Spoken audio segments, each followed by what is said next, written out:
காலம் பொன் போன்றது. கள்ளி மீது காலூன்ற தெரிந்தவருக்கு நீரின் மீது நடப்பது சுலபம்.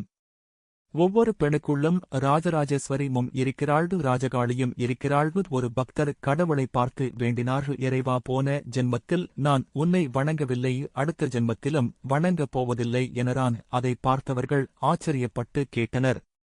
அதற்கு அவன், நான் போன பிறவியில் கடவுளை கும்பிடவில்லை, அதனால் இந்த பிறவி எடுத்தேன். இந்த பிறவியில் உள்ளமும் உடலும் உருக இறைவனை வேண்டுவதால் எனக்கு அடுத்த பிறவி கிடையாது என்றான். எல்லாமே ஏதோ ஓர் காரணத்திற்காக தான் நடக்கிறது. நல்லது நடந்தாலும் கெட்டது நடந்தாலும் ஒரு காரணம் இருக்கிறது. நன்றி பமர்ந்தவர்களை எண்ணி கவலைப்படக்கூடாது.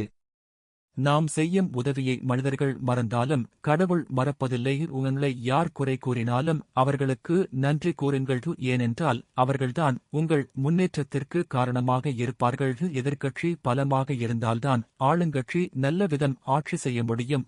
மற்றவர்களால் ஏற்படும் அவமானம், துரோகம், துக்கம் இவைகள்தான் நம் முன்னேற்றத்திற்கு காரணம். எனவே காலம் பொன் போன்றது என்பதை உணர்ந்து நேரத்தை நிர்வகித்து சந்தோஷமாக வாழ்வாங்கு வாழ வாழ்த்துக்கள்.